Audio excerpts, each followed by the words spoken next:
soir, jeudi 7 janvier 2021. Donc, ça me fait plaisir d'être là encore pour reprendre cette série de cours d'eschatologie biblique. Ce soir, on est à la séance 16. Donc, en ce 7 janvier, on recommence. On en a pour quelques semaines encore.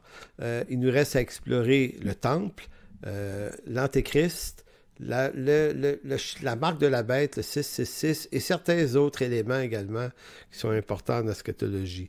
Donc, on devrait en avoir pour un bon gros mois, et par la suite, je proposerai pour le mois de février, mars, avril, un autre cours que je vous présenterai un petit peu plus tard. Donc, ce soir, on s'intéresse au temple. Juste avant, je vous fais une petite rétrospective de ce qu'on avait vu à la séance 15. On avait effectivement commencé à parler du temple. Évidemment, j'ai parlé souvent du temple dans les séances précédentes, donc je vais répéter certains éléments, mais ce soir, on va creuser cette question-là de façon beaucoup plus sérieuse. Ce qu'il faut comprendre du temple de l'Ancien Testament, c'est que clairement, il était une figure de Jésus-Christ. Donc, c'était pas ce temple-là qui était important, c'était ce qu'il préfigurait. Donc, à partir du moment où Christ vient, Christ est le vrai temple, ce temple-là devient, disons, obsolète. Façon de le dire, là, de façon très claire. Donc, dans la dernière séance, on a parlé du chandelier à 7 branches, la menorah, qui éclairait l'intérieur de ce temple, de telle sorte que cette lumière n'était pas perceptible de l'extérieur, elle éclairait que l'intérieur du temple. Et dans la Nouvelle Alliance, on voit bien que et le temple et le chandelier, tous les deux préfigurent Jésus-Christ. Ça, on a vu ça dans l'Apocalypse. Là, le chandelier accompagne celui qui donne la révélation à plusieurs reprises. On a déjà vu ça. Donc, Christ, dans la Nouvelle Alliance, s'incarne comme étant à la fois le temple et à la fois le chandelier, mais à la différence que maintenant, ce chandelier-là, cette lumière qui est lui, éclaire le monde, comme dit l'apôtre Jean dans son évangile. Il est la lumière qui éclaire tout homme. Et dire tout homme ici, c'est en référence au fait que dans l'Ancienne Alliance, il n'éclairait pas tout homme, mais que la partie réservée pour le sacrificateur et Israël en partie seulement. Donc c'est toute la distinction entre deux grandes alliances, et c'est pourquoi le temple maintenant, c'est Jésus et son Église lui-même porteuse de cette lumière. Voilà pour ça. Donc, ce soir, on s'intéresse en particulier à ce fameux grand temple que certains considèrent être une construction future, qui serait le 4e temple de Jérusalem après celui de Salomon, celui construit par Esdras Néhémie dans la période des Perses, le 3e qui serait celui construit par Hérode dans la période romaine, et il y en aura un 4e qui serait reconstruit dans les derniers jours de l'histoire humaine. Maintenant, c'est de ce temple-là dont on parle parce que pour les défenseurs de la posture prémillénariste et dispensationaliste, ce temple-là est indispensable à leur lecture de l'Écriture. C'est-à-dire que pour eux, les promesses faites à Abraham en Genèse avaient en partie leur accomplissement en Jésus-Christ, c'est vrai, ils le croient, mais certaines parties des promesses territoriales et géographiques ne peuvent s'appliquer, selon eux, que pour Israël à cause de la précision des chiffres, des distances, l'élaboration des lieux précis nommés. Donc, pour eux, ça rend le texte littéral et sacré de façon littérale. Donc, il doit être accompli comme ça. Et puisque ça ne s'est pas accompli encore dans l'histoire d'Israël, et puisque la première venue de Jésus-Christ n'a pas été l'occasion d'accomplir littéralement cette fameuse prophétie, ils se disent, il faut donc qu'il y ait un espace-temps dans l'histoire future réservé pour l'accomplissement des promesses de Dieu pour son peuple, et ça insinue que, donc, c'est comme si on reprenait une partie de l'histoire, puisque les Juifs, il y a 2000 ans, n'ont pas cru en Christ, donc on remet le temple en place, on remet la sacrificature, et là, il y a tout un combat, un défi, un épisode, l'Antéchrist qui offre un sacrifice impudent dans ce temple, et tout ça crée éventuellement une grande persécution, mais également, éventuellement, un grand réveil final pour Israël. Donc, de cette façon-là, et là je passe des détails, mais Dieu serait donc fidèle à ses promesses à Abraham, mais ça pose plusieurs problèmes. Donc ça, c'est l'approche un peu plus pré-mille. L'approche plus à mille, celle que je défends maintenant davantage, veut que les promesses faites à Abraham, autant spirituelles que territoriales, ont toutes eu leur accomplissement en Jésus-Christ, puisqu'elles étaient des figures, des symboles, non seulement du salut, de la rédemption, mais que l'Église devient ce nouveau peuple d'Israël, non pas en remplacement d'Israël, mais dans la continuité d'Israël. Donc, les Juifs et les païens font partie de ce nouveau peuple-là, ce qui prouve qu'ils ne sont pas remplacés, mais ça démontre aussi que arrivés dans l'Église en Jésus-Christ, ils perdent leur appartenance ethnique, puisqu'en Jésus-Christ, il n'y a ni Juif ni Grec. Donc, l'idée, c'est que, du côté Amil, c'est que ce qu'on voit, c'est que l'Église est la continuité et c'est elle qui reçoit l'essentiel des résultats de toutes les promesses à Abraham, même celles qui sont territoriales, visent les nouveaux cieux et la nouvelle terre éventuelle. Donc, c'est ce que voudraient dire les promesses. Donc, vous voyez qu'on se retrouve devant deux pôles, deux postures pour comprendre ces choses. Donc, on va s'intéresser à ce temple, quatrième temple, et on va creuser autour de ça, puis on va essayer de comprendre un peu mieux, parce que certains textes du Nouveau Testament, notamment de Paul, peuvent véritablement suggérer très fortement qu'il y aurait effectivement un temple à Jérusalem. Donc, voyons un peu. Donc, est-il nécessaire que durant la période qu'on appelle fin des temps, se construise un temple à Jérusalem pour donner l'occasion à un nouvel épisode pour Dieu d'accomplir ses promesses et également de justifier l'expression de Paul en 2 Thessaloniciens 2 qu'il y aurait une abomination, une désolation dans ce temple. Ainsi encore, ce qu'il faut, c'est distinguer les périodes. Là, on va faire un petit exercice de lecture à la fois dans l'Ancien Testament. Si vous voulez tourner dans Daniel 12, on va essayer de comprendre, et je l'ai déjà fait cet exercice-là, mais là, je le refais, c'est très important, comprendre comment Daniel et comment les apôtres comprenaient la fin des temps. Parce que c'est une expression qui, pour nous, on a toujours l'impression que fin des temps est une courte période juste avant le retour de Jésus-Christ, mais est-ce que les apôtres l'entendent comme ça?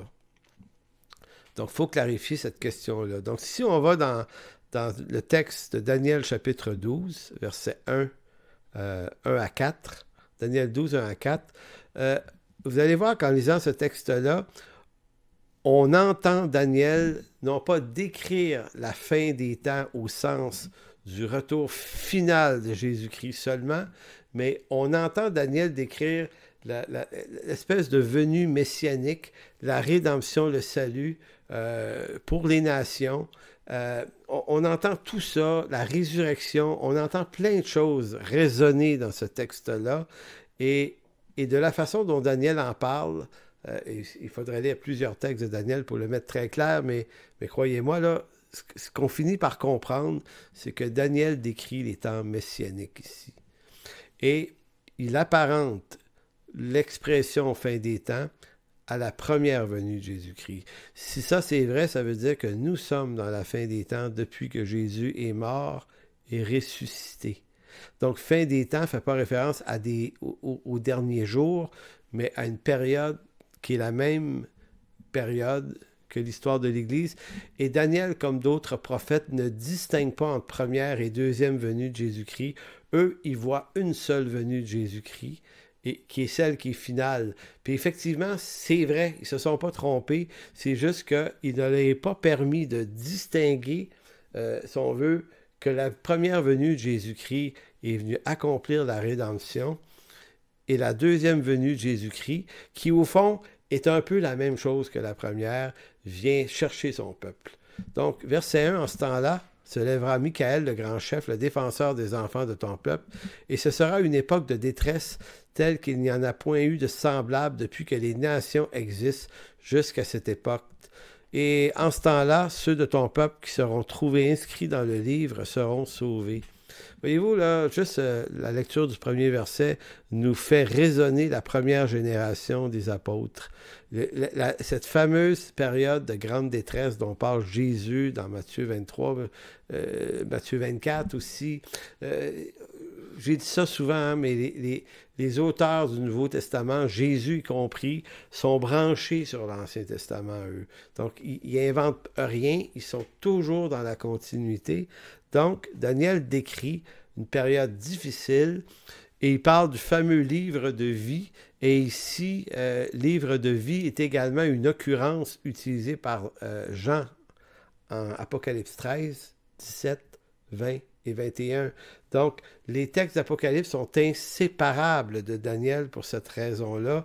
Donc, tout ça est tissé ensemble et on sent bien dans la lecture de ce texte-là qu'on parle de toute cette période messianique. Verset 2, « Plusieurs de ceux qui dorment dans la poussière de la terre se réveilleront les uns pour la vie éternelle, les autres pour l'opprobre éternel. » Donc, vous voyez ici, là, on sent la rédemption, puis on sent la finalité en même temps. On voit tout ça dans un même texte, comme s'ils n'étaient pas distingués et séparés par les millénaires que nous, on connaît. Il dit, ceux qui auront été intelligents brilleront comme la splendeur du ciel, et ceux qui auront enseigné la justice à la multitude brilleront comme les étoiles à toujours et à perpétuité. Donc, on entend ici l'Église, l'enseignement, l'instruction, l'annonce du salut. Toi, Daniel, verset 4, tiens secrète ces paroles et scelle le livre jusqu'au temps de la fin, puisque plusieurs alors le liront et la connaissance augmentera. C'est intéressant parce que Daniel utilise ici l'expression « temps de la fin ». Et il dit, ce que je suis en train de vous décrire là, c'est ce qui va se produire au moment de la fin. Et pourtant, ces choses-là sont arrivées par la première venue de Jésus-Christ. Et la connaissance qui augmente, c'est-à-dire le sceau qui a été mis sur le livre, c'est que cette prophétie-là ayant son accomplissement par Jésus-Christ, c'est à ce moment-là que par Jésus-Christ et les apôtres et l'Église, cette connaissance est enfin révélée et c'est le Nouveau Testament, en quelque sorte, la Nouvelle Alliance et la délivrance de toutes ces choses qui sont la bénédiction des promesses qui avaient été faites à Abraham. Donc, mais je veux surtout attirer votre attention sur l'expression « fin des temps » qui est utilisée et appliquée à toute cette période-là. Et dans 1 Pierre 1,18, 1 Pierre 1,18, l'apôtre Pierre, mais j'aurais pu vous choisir des textes de Paul aussi, mais j'ai choisi Pierre ici, va nous dire dans 1 Pierre 1,18, « Sachant que ce n'est pas par des choses périssables, par de l'argent, de l'or que vous avez été rachetés, de la vaine manière de vivre que vous avez hérité de vos pères, mais par le sang précieux de Christ, comme d'un agneau, sans défaut et sans tache, prédestiné avant la fondation du monde et manifesté à la fin des temps à cause de vous. » Manifesté, en parlant de Christ, à la fin des temps à cause de vous. Donc, on entend Pierre ici comme faire écho à Daniel 12. Daniel 12 parle de quelque chose qui va se passer, qui va être révélé, dont on aura une pleine connaissance à la fin des temps.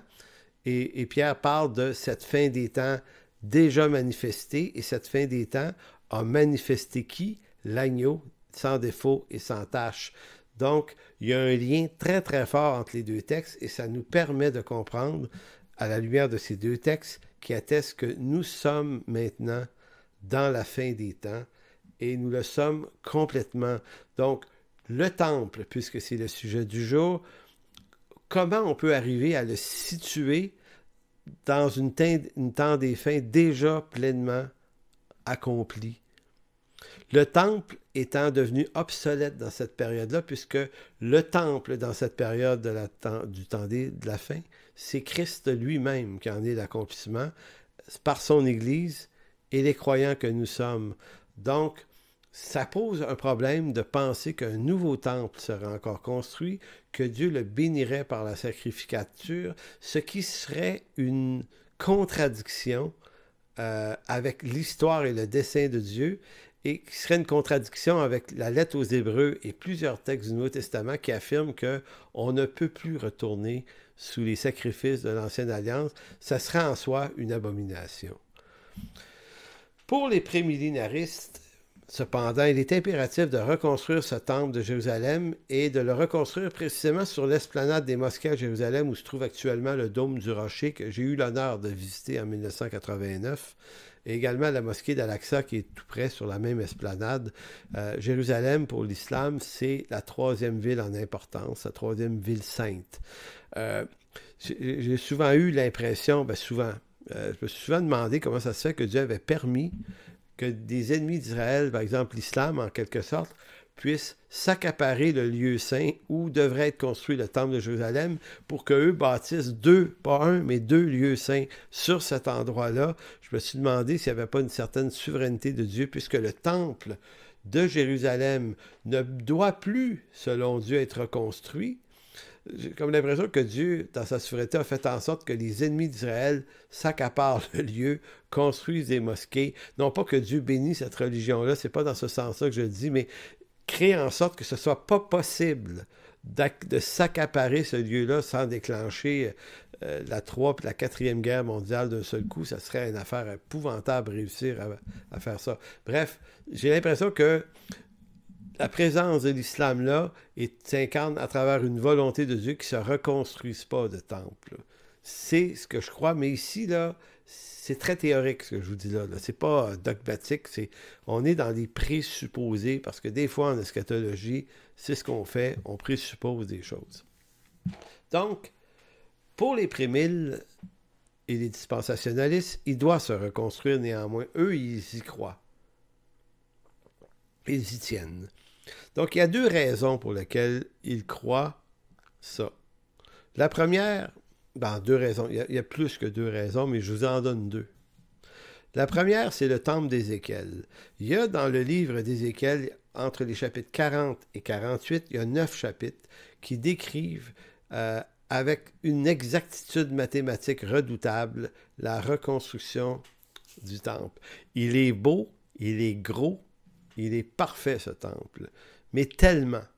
Il est tellement précis dans les mesures qui sont données par Ézéchiel que chez les prémiles dispensationalistes, on s'est dit, ça ne peut pas être juste un symbole, là. C'est trop précis. Donc, pour eux, la précision, si on veut, numérique des chiffres qui peuvent être utilisés dans un texte permettent ou interdisent de le voir symboliquement. En d'autres mots, les chiffres ne peuvent pas être des symboles parce qu'ils sont mathématiquement, ils contiennent une valeur numérique. Vous voyez, c'est un peu la difficulté. Maintenant, ça, c'est leur première raison pour laquelle ils veulent que le temple soit rebâti. Ézéchiel le décrit trop parfaitement, trop précisément. Maintenant, répondons à l'idée qu'ils ont que les chiffres, s'ils sont donnés, doivent être interprétés de façon littérale. La question, c'est de savoir est-ce que la Bible défend cette même idée-là. Donc, est-ce que dans la Bible, tous les chiffres ont une valeur, qui ont une valeur numérique, ont une valeur symbolique aussi? Je vous donne un exemple, le chiffre 12, par exemple. Dans l'Ancien Testament, le peuple d'Israël est souvent décrit à travers 12 tribus. Tellement que 12 tribus, là, c'est un chiffre, ils sont vraiment 12 tribus, mais le 12 finit par incarner la complétude du peuple de Dieu de l'Ancienne Alliance. Et pour montrer à quel point c'est important, c'est que dans la Nouvelle Alliance en Jésus-Christ, Jésus-Christ ne choisit pas 11 ni 13 apôtres, il en choisit 12 également. Donc, c'est comme si le 12, qui littéralement s'est produit 12 tribus, 12 apôtres, finit par incarner une valeur qui est au-delà du numérisme. Le 12 finit par avoir une valeur symbolique. 12 veut dire complétude, totalité du peuple de Dieu. Voyez-vous, c'est comme ça qu'un chiffre finit par incarner plus que simplement sa valeur numérique. Il y a d'autres exemples, les chiffres 7, le chiffre 70, on pourrait parler du chiffre 3, le chiffre 1, le chiffre 6, qu'on dit le chiffre de l'homme ou le chiffre de Satan. Il y a plein de chiffres comme ça dans la Bible. Je vais juste m'attarder rapidement à deux chiffres qui sont intéressants. Je vous ai dit que le chiffre 12, lui, c'était la totalité ou la complétude du peuple de Dieu. Eh bien, il y a le chiffre 7 et 70, qu'eux autres sont souvent associés à la complétude de Dieu et de son œuvre. Donc, par exemple, le chiffre 70, là, dans Daniel 9. Daniel 9, il est question des 70 semaines de Daniel. Vous vous souvenez que les Juifs ont été déportés en Babylonie, on dit 70 années. Donc, 70 revient. Dans Ézéchiel 41, le fameux temple qui est décrit par Ézéchiel dans les chapitres 40 à 48, mais au chapitre 41-12, parmi les mesures, on dit que ce temple va avoir 70 coudées de long. Dans Exode 24, à un moment donné, Moïse et Aaron sont montés sur la montagne, ils ont amené avec eux 70 anciens. Dans Juge 8, vous avez Gédéon qui avait 70 fils. Dans Luc chapitre 17, Jésus envoie évangéliser ses disciples. Il les envoie, ils sont 70. Voyez-vous, là, la répétition du chiffre 70 finit par ne plus être simplement numérique. Elle est numérique, mais elle prend un sens beaucoup plus riche que la valeur numérique. C'est comme si 70 finit par vouloir dire quelque chose de plus riche que la quantité numérique de sa valeur. Et pour le chiffre 7, c'est encore plus. On sait que lorsque Dieu fait la création, en 6 jours, mais le 7e, il se repose. Le chiffre 7 prend la valeur du repos, le sabbat, l'œuvre accomplie, 7. Caïn, en Genèse 4, 15, si Caïn avait été tué, il serait vengé 7 fois. Quand Abraham a voulu faire alliance avec Abimelech à Beersheba, il lui a donné 7 brebis. Jacob travaille pendant 7 ans pour épouser Rachel, mais finalement, il se fait donner Léa et il doit faire un autre 7 ans pour Rachel. Donc, encore ici, 7 fois, ou le chiffre 7, toujours 7. Joseph, dans Genèse 41, la fameuse prophétie de Pharaon, là, pas prophétie, mais le songe, il y avait 7 vaches grasses, 7 vaches maigres, 7 épis pleins et beaux, il y avait 7 épis vides, 7 années d'abondance, 7 années de famine. Donc, le chiffre 7 revient 6 fois juste dans ce court texte-là. Jéricho, la prise de Jéricho, par exemple, ils ont dû faire le tour de la ville 7 jours, 7 fois, une fois par jour pendant 7 jours. Il y avait 7 prêtres et il y avait 7 trompettes qui devaient sonner. Naaman, le Syrien, le chef du roi, le chef de l'armée du roi de Syrie, si vous vous souvenez bien, Élisée lui avait dit d'aller se laver 7 fois dans le Jourdain, dans 1 roi 5. Dans le livre des Actes, acte 6, quand on veut nommer des diacres, on en nomme 7. Le Ménorah, par exemple, 7 branches, la lumière de Dieu. Le jour du sabbat, 7e jour. Donc, vous voyez l'usage du chiffre 7 finit par faire du chiffre 7 un chiffre qui a une valeur qui est beaucoup plus que numérique, mais qui devient hautement symbolique. Ça serait intéressant de faire une longue étude là-dessus parce que vous pourriez voir qu'il y a plein de chiffres dans l'Écriture que finalement on les comprend à travers leur symbolisme parce que leur symbolisme nous révèle beaucoup mieux, beaucoup plus de choses que leur valeur strictement numérique. Donc, c'était le premier argument. Pourquoi les prémiles tiennent tant à la construction d'un temple? C'est parce qu'ils tiennent à ce que le temple proposé par Ézéchiel, dans Ézéchiel 39 à 40, soit littéral à cause que pour eux, les chiffres n'ont pas forcément une valeur symbolique. Il faut que ce soit numérique. Mais moi, je leur dis, oui, mais dans l'Écriture, c'est pas forcément vrai, ça. Donc, ils peuvent avoir une valeur symbolique qui est encore plus riche. Si c'est vrai, ben, ça peut vouloir dire que c'est pas obligé que les prophéties d'Ézéchiel s'accomplissent de façon littérale. Le temple que décrit Ézéchiel est peut-être, si on veut, la beauté du temple, l'image du temple dans les lieux célestes. Donc, tout ce qui est décrit dans les conditions terrestres sont images des réalités célestes. La deuxième raison qui fait que les prémiles tiennent beaucoup à l'idée de la reconstruction d'un temple, c'est en vertu du texte 2 Thessaloniciens, chapitre 2, versets 3 et 4. Donc, ça pose un certain problème, ce texte-là, et c'est ce qu'on va lire à l'instant, si vous le voulez bien. Donc, un petit instant que je retrouve bien mes notes. Donc, Effectivement, dans 2 Thessaloniciens 2, 3 et 4, il y a comme, ici, il y a comme une description que Paul fait, et là on est dans le Nouveau Testament, où Paul parle du temple dans lequel il devrait avoir si on veut, il pourra avoir un personnage qui va rentrer là, qui va se proclamer Dieu, et puis ça serait quelque chose d'extrêmement grave pour Paul, une profanation.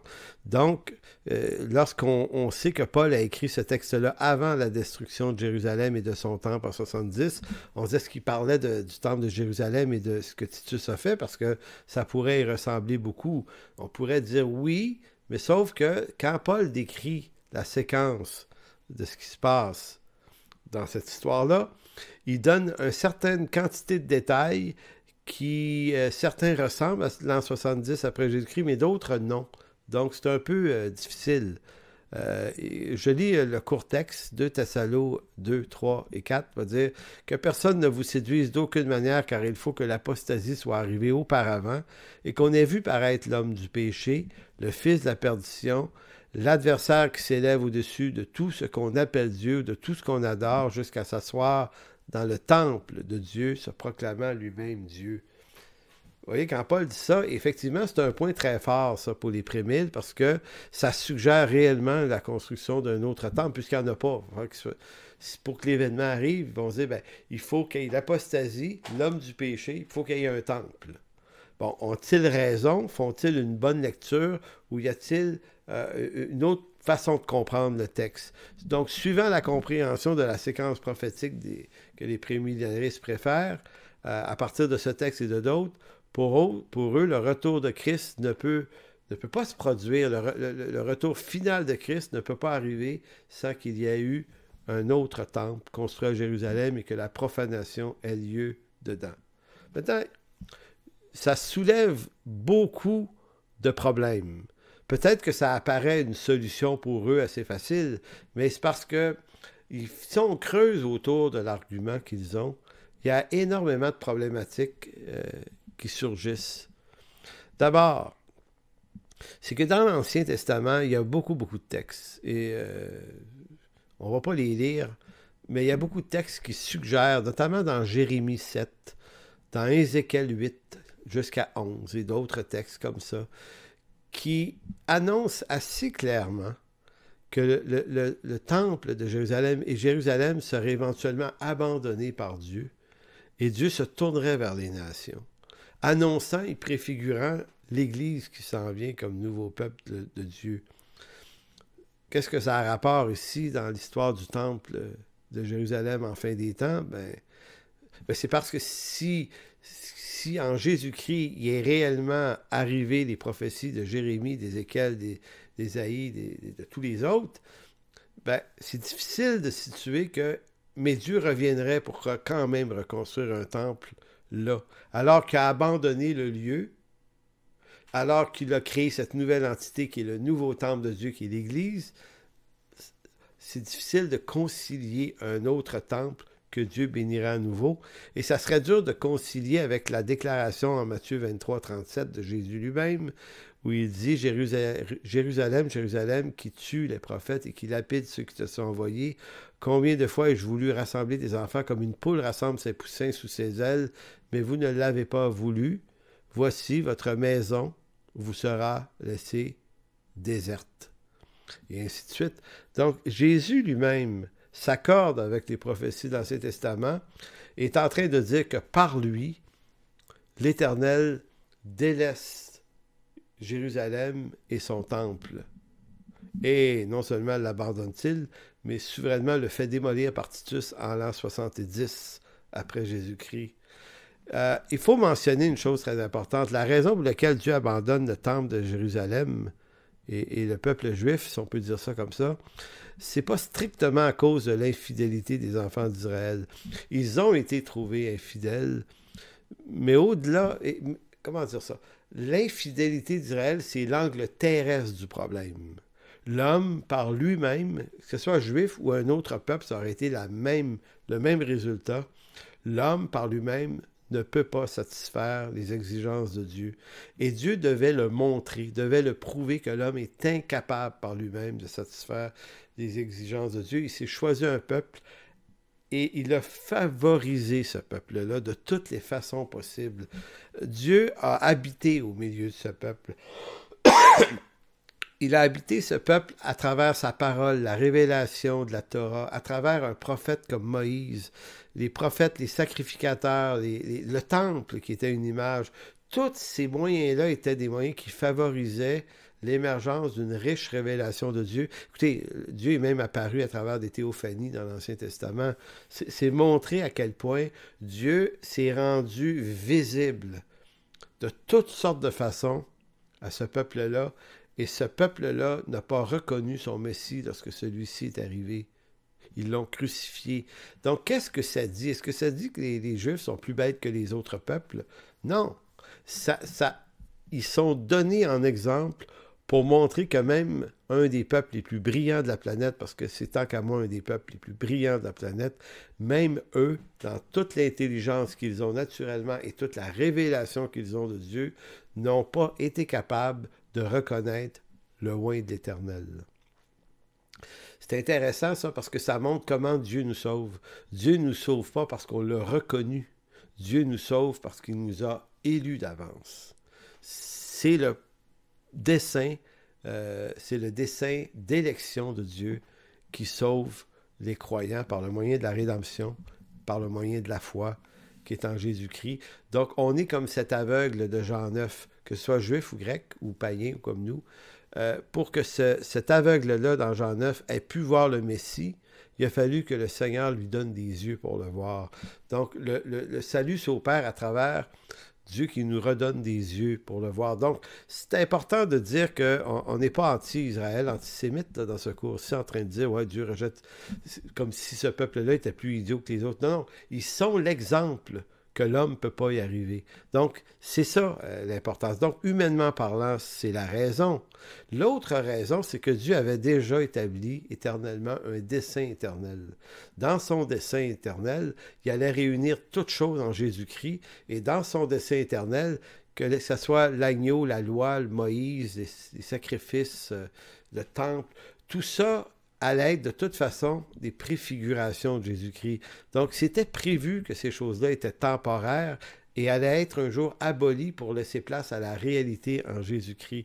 Donc, si Christ est la réalité de toutes ces choses, si Christ est la réalité de toutes ces choses, alors on ne peut pas imaginer retourner dans ces images-là un jour. Donc, reconstruire un temple, ramener des agneaux, ramener un sacrificateur, ramener la loi, parce qu'il faut ramener la loi. Donc, comprenez-vous, l'idée d'un nouveau temple agréé par Dieu, c'est ramener un bout d'une ancienne alliance qui est rendue obsolète, qui était prophétisée pour être obsolète, mais mais Dieu va quand même ressusciter tout ça pour accomplir des promesses à Abraham. Voyez-vous, c'est là que ça boite un peu. Paul nous dira dans Galates 3, 24 à 27, Galates 3, 24 à 27, ainsi, la loi a été comme un pédagogue. Quand Paul parle de la loi ici, il ne nous dit pas juste les 10 commandements ont été un pédagogue. La loi, là, c'est de la loi de Moïse dans Exode, lorsqu'elle est donnée à Moïse, c'est à partir de la loi que naît toute la question des sacrifices, toute la question du temple, le lieu très saint. Ces choses-là accompagnent la loi. Donc, ainsi, la loi a été donnée comme un pédagogue pour nous conduire à Christ. C'est ça qui était prévu par Dieu, nous conduire à Christ, afin que nous fussions justifiés par la foi. La foi étant venue, nous ne sommes plus sous ce pédagogue qui est la loi. Donc, les sacrifices, le temple, et ainsi de suite. Car vous êtes tous fils de Dieu, et là, Paul a toujours en arrière-plan juifs et païens, par la foi en Jésus-Christ, vous tous qui avez été baptisés en Christ, vous avez revêtu Christ. Donc, nous ne sommes plus sous ce pédagogue, donc loi, temple, sacrifice, etc. Donc, pourquoi un autre temple si nous ne sommes plus? Et là, on va dire, ouais, mais c'est pour Israël, c'est pour... Mais ça serait une contradiction que Dieu dise, ah, Israël a manqué son coup 2000 ans, Ça m'a permis de sauver les nations. Mais là, il faut bien que je sois fidèle à Abraham. Je vais faire un autre petit bout avec eux. Écoutez, c'est vraiment difficile à défendre. L'autre chose très intéressante, on va parler un petit peu d'image typologique ici. Qu'est-ce que ça veut dire, cette expression-là, une image typologique? Ça veut dire tout ce qui, dans l'Ancien Testament, préfigurait la personne de Christ. J'ai parlé de ça assez souvent, mais on appelle ça de la typologie. Donc, en d'autres mots, il y a des personnages dans l'Ancien Testament qui préfigurent Christ. Ils sont des types de Christ. C'est pour ça qu'on dit Jésus-Christ étant l'antitype. Donc, lui n'est plus le type, il est l'accomplissement du type qui était une image de lui. En ce sens, Adam, par exemple, le premier Adam est un type de Jésus-Christ. Jésus-Christ étant la réalité. Paul va dire dans 1 Corinthiens 15, 45, c'est pourquoi il est écrit, le premier homme, Adam, devint une âme vivante, le dernier Adam, Christ, est devenu un esprit vivifiant. Donc, Adam était une figure du Fils de Dieu, Jésus-Christ. Et Christ est l'accomplissement. Là où Adam a échoué, Christ a réussi. Donc, c'est pour ça qu'on dit qu'il est le deuxième Adam, ou, si on veut, il est, comme Adam, le premier d'une génération. Si Adam est le premier de la génération de l'homme naturel, Christ est le premier d'une nouvelle race d'hommes spirituels nés en lui. Vous avez Noé également, qui est un type et une image de Christ assez fantastique. Il faut bien le remarquer. Noé est une image messianique qui sauve le monde, qui sauve l'homme d'un monde en vue de les amener vers un nouveau monde. Donc, l'arche devient une image, un type de Christ, porté par cette arche d'un vieux monde vers un nouveau monde à travers Noé. Eh bien, on est en quelque sorte porté par Jésus-Christ de cet ancien monde adamique vers un nouveau monde, son royaume à lui. Donc, même l'arche devient un type de Jésus-Christ. C'est intéressant. Et c'est pas pour rien que l'image du baptême est empruntée à cette image du déluge aussi par l'apôtre Pierre. Donc, tous les personnages de l'Ancien Testament, vous avez Jacob qui est un type de Jésus-Christ à sa façon, Moïse l'est à la façon du prophète, Aaron était un type de Christ à la façon du sacrificateur, l'agneau de Dieu qui est égorgé est un type de Jésus-Christ en tant que sacrifice qui enlève vraiment le péché du monde, et ainsi de suite. David et les rois étaient des types de Jésus-Christ. Donc, cette typologie-là, elle est vraiment importante. Donc, encore une fois, c'est un autre argument qui est important, ça. Si Christ est l'accomplissement de tous les types de l'Ancien Testament, c'est donc que du moment où il est né, qu'il est mort et qu'il est ressuscité, tous ces types-là disparaissent. Ils deviennent des faits historiques, intéressants, importants, mais c'est Christ qui devient l'accomplissement. Donc, encore là, comment être capable de justifier la construction d'un temple qui ne peut être rien de plus qu'une image de Christ, mais déjà accompli 2000 ans avant, il y aurait quelque chose qui ne marche pas. De plus, le Nouveau Testament suggère à de multiples reprises que l'Église est le temple de Dieu. Dans Éphésiens 2, 20 et 21, Paul dira « Vous avez été édifiés sur le fondement des apôtres et des prophètes. » Jésus-Christ lui-même étant la pierre angulaire. Donc, quand on parle d'une pierre angulaire, on parle de la pierre du départ d'un édifice. Et lui, en lui, tout l'édifice bien coordonné s'élève pour être un temple saint dans le Seigneur. Donc, Paul qualifie l'Église et Jésus-Christ, et vous-même et moi-même et tous ceux qui sont rachetés, d'être le nouveau temple de Dieu. Vous avez, là, il y a beaucoup de textes, je ne vais pas tout vous lire, mais dans Ésaïe 2, versets 1 et 2, encore ici, là, il y a une prophétie dans Ésaïe 2 qui décrit qu'éventuellement, la maison de l'Éternel, ça ne sera plus celle de Jérusalem, là, mais ça va devenir une maison sur la plus haute montagne sur laquelle vont affluer toutes les nations du monde. Figure du nouveau temple de Dieu en Jésus-Christ et de toutes les nations préfigurant l'Église, incluant les Juifs également. Vous avez également un texte dans Jean 2 où Jésus lui-même va dire « Détruisez ce temple et en 3 jours, je le relèverai. » Puis, ça en était suivi une discussion. Les Juifs avaient dit, mais il a fallu 46 ans pour bâtir ça. Tu ne peux pas nous dire que tu vas leur bâtir.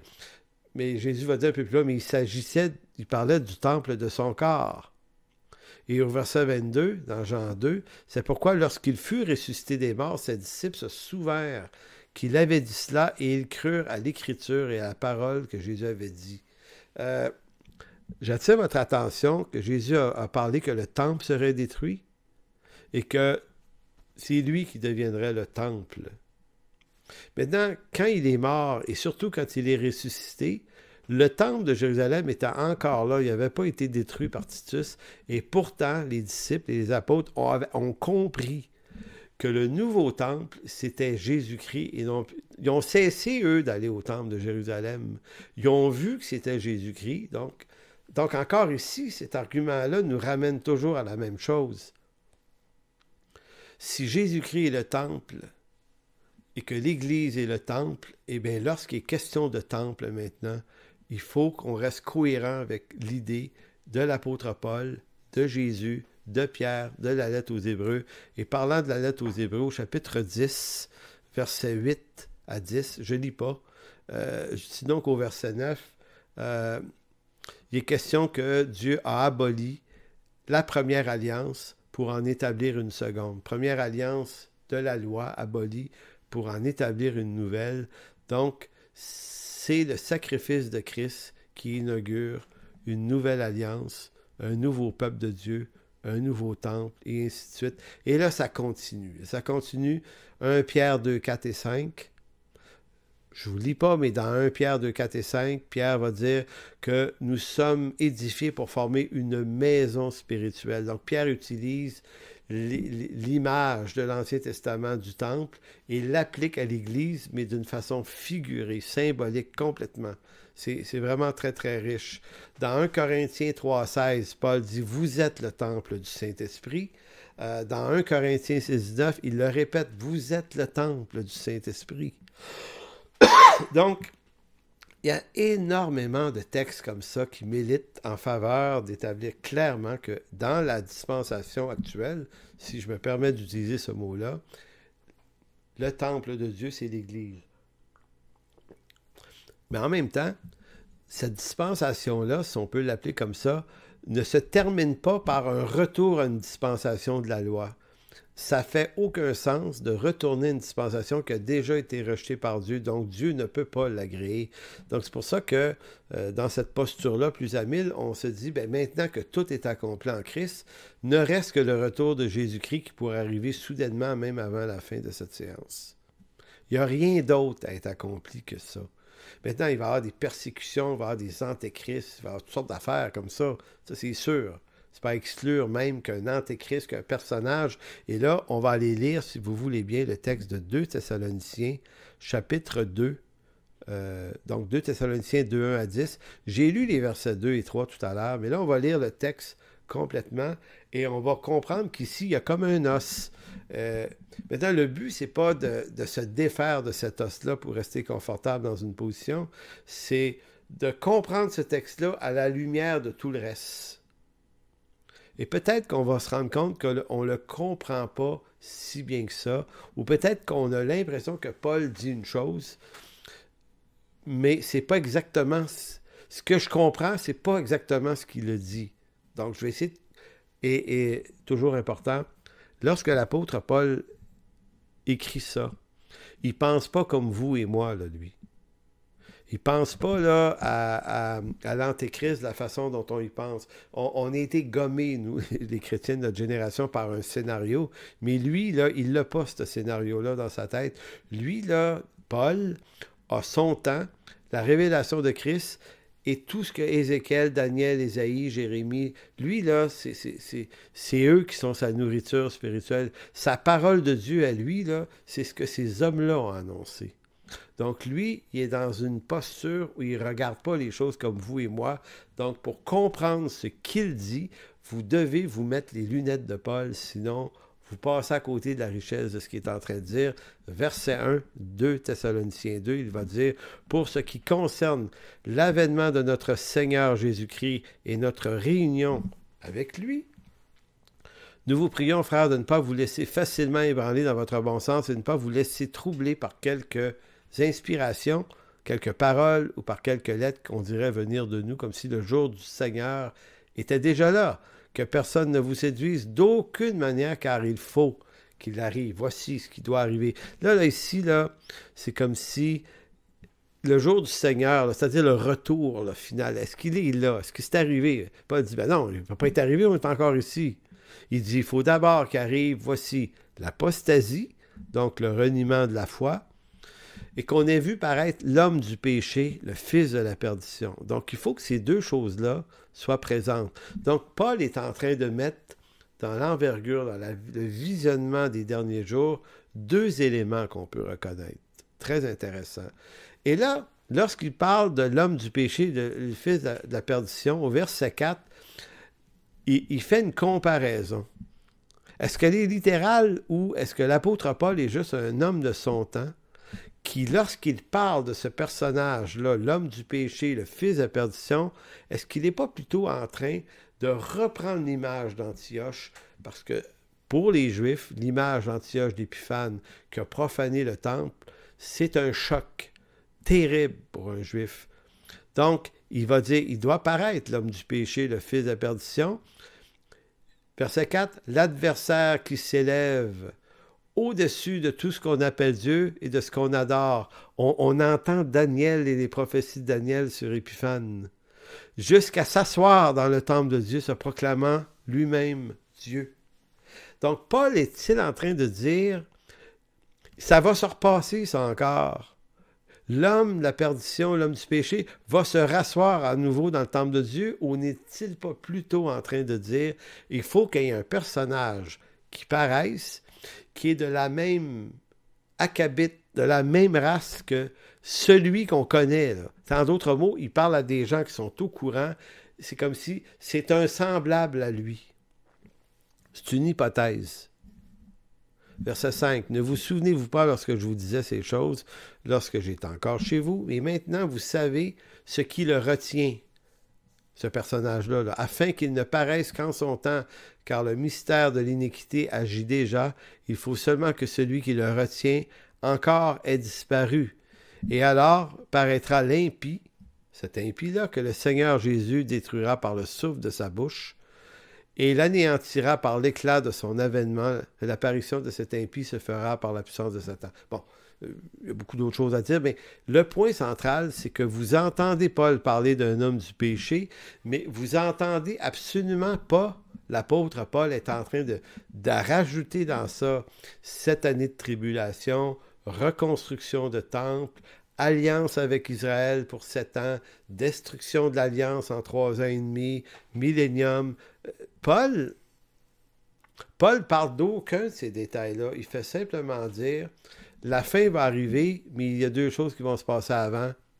L'apostasie, l'homme du péché, qui est l'antéchrist, pas exclu là, de dire que c'est probablement de lui dont il parle, et il dit, et lui va faire des ravages, des miracles, des prodiges mensongers.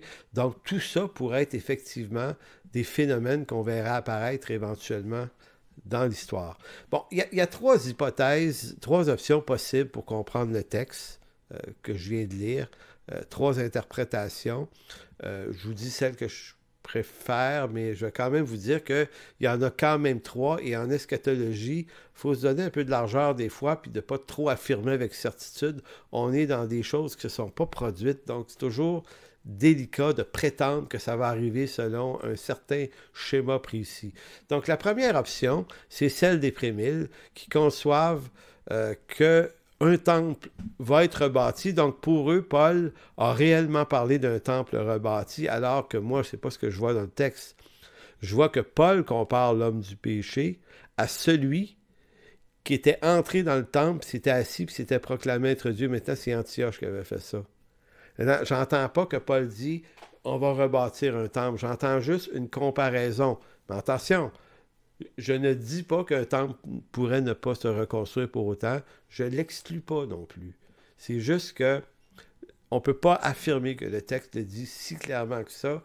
Et si on décide de dire que le texte le dit, ben c'est qu'on ajoute une présomption au texte que le texte ne défend pas. Mais ça peut être la première option, disons. La deuxième option, c'est que le temple dont Paul parle ici n'est pas un nouveau temple reconstruit et Paul n'est pas en train de prophétiser comme on pourrait le supposer à première vue. Il n'est pas en train de prophétiser un futur temple parce qu'il ne parle pas de reconstruction de temple, mais il est en train de faire un rappel.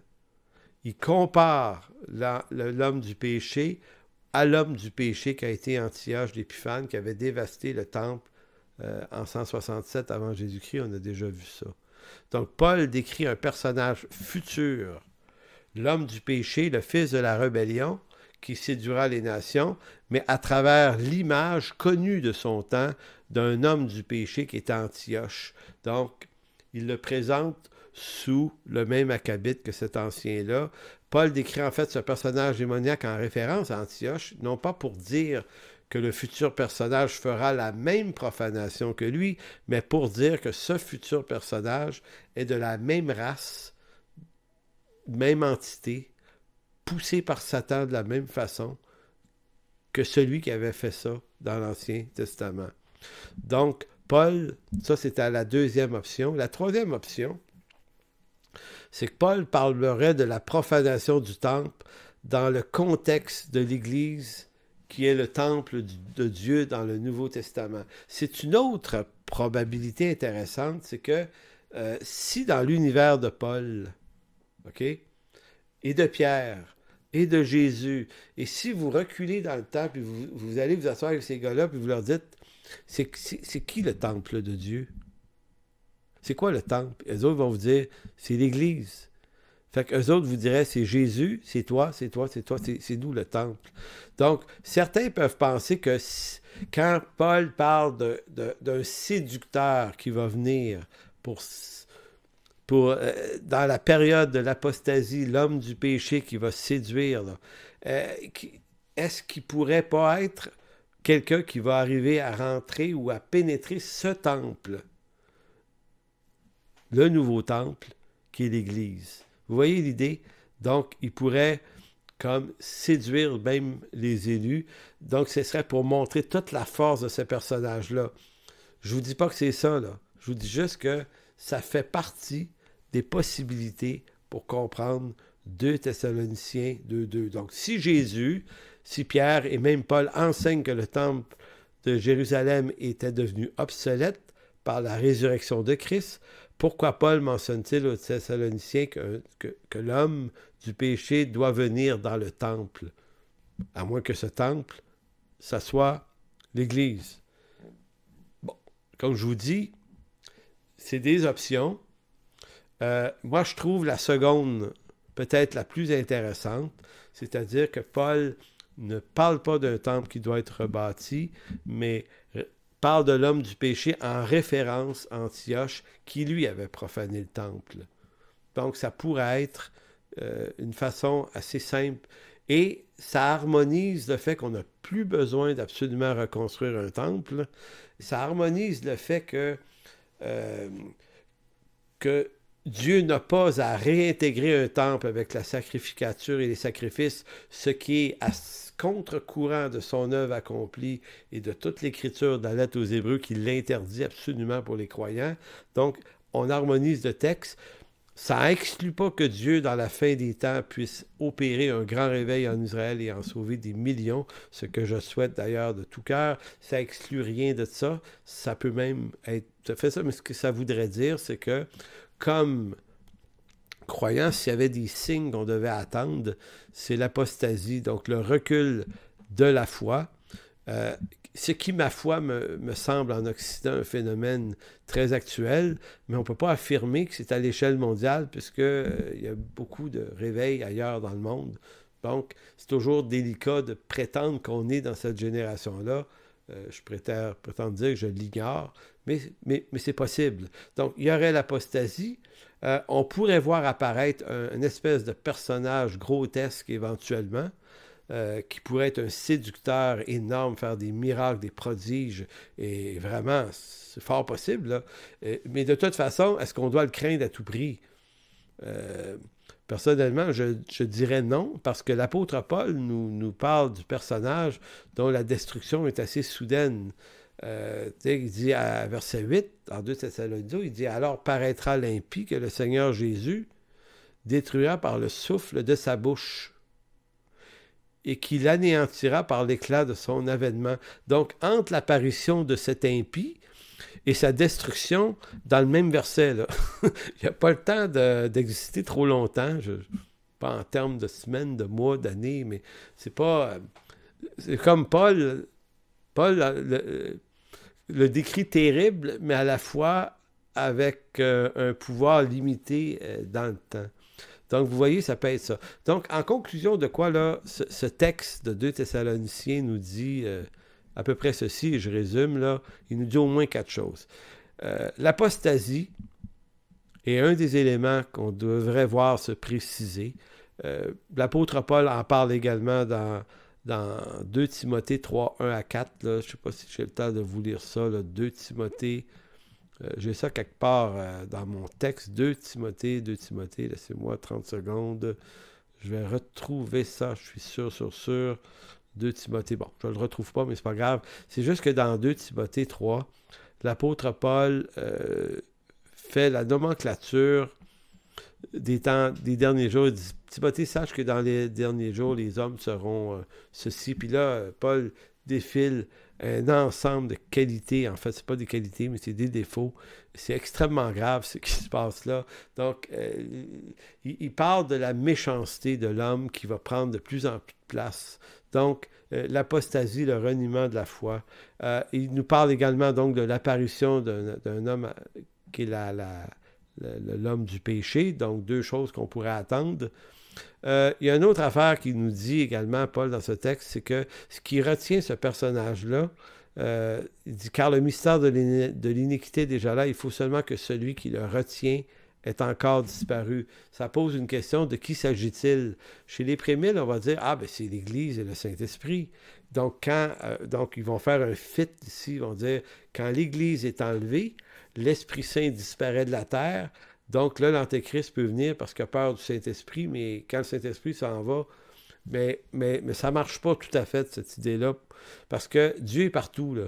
Même si l'Église est enlevée, le Saint-Esprit part avec nous, laisser entendre que le Saint-Esprit est comme plus là, comme si le Saint-Esprit était limité à une présence géographique seulement, là, ça ne marche pas. Dieu est tout le temps là, partout. Donc, il m'apparaît plus clair de dire que celui qui le retient est disparu. Ça paraît plus simple, comme certains commentateurs le disent, de penser que Dieu, dans son dessein d'élection, empêche l'homme du péché de venir avant son temps, mais Dieu va lui permettre à un moment donné d'opérer, va lui permettre de venir, et c'est Dieu qui le retient, mais c'est pas qu'il le retient à cause qu'il est là ou pas là. Il le retient, point, comme il va lui permettre d'agir, un peu comme à la Job, Dieu permet au malin d'agir ou de ne pas agir. C'est Dieu qui limite l'activité. Donc, Dieu est souverain sur l'homme du péché. Et pourquoi il lui permet de venir? Ben, ça semble être en vue de le détruire. Ce n'est pas en vue qu'il nous détruise, mais c'est en vue de le détruire. Donc, en gros, c'est tout ça. Écoutez, évidemment, j'aurais pu vous parler de Ésaïe 14, Ézéchiel 28 également, qui décrivent Satan, l'homme du péché, tout ça. Je ne vous lirai pas ces textes-là, mais vous pouvez les lire. Ésaïe 14, 11 à 15, Ézéchiel 28, 11 à 19, qui sont des textes qui décrivent celui qui est descendu dans le séjour des morts et ce grand séducteur. Donc voilà, c'est là-dessus que je m'interromps ce soir pour ce cours d'eschatologie sur le temple. Donc évidemment, vous avez vu que ce n'est pas tout à fait simple lorsqu'il est question de parler de ce temple, va-t-il être reconstruit? Et certains m'ont demandé, est-ce que c'est possible qu'il soit néanmoins reconstruit, ne serait-ce que par les Juifs, qui, par une prouesse militaire quelconque, réussiraient à chasser les musulmans? Et est-ce que c'est... Ben, c'est pas exclure. C'est juste que s'ils le font, personnellement, je ne crois pas que Dieu va l'habiter. Puis qui va honorer les sacrifices qu'on pourrait y faire dedans. Ça serait même une abomination. Ce serait eux qui feraient l'abomination en faisant ça. Ça serait cracher au visage du Messie que de remettre en branle la sacrificature. Enfin, je pense. Donc voilà, en gros. Alors, Seigneur, merci de bénir cette leçon d'eschatologie ce soir. Merci de bénir tous ceux qui l'ont entendu. Et Seigneur, le but de ce cours, c'est pas de dogmatiser les choses, c'est d'essayer de comprendre. Essayer de comprendre le mieux ces textes qui sont pas tout à fait simples. Alors, merci. Merci de bénir notre intelligence, de la renouveler afin qu'on puisse se faire une tête, afin que peut-être ce cours puisse nous donner un petit peu plus d'éclairage sur ces textes. Alors, merci dans le nom de Jésus. Amen. Donc, bonne fin de soirée tout le monde et à la séance 17 la semaine prochaine.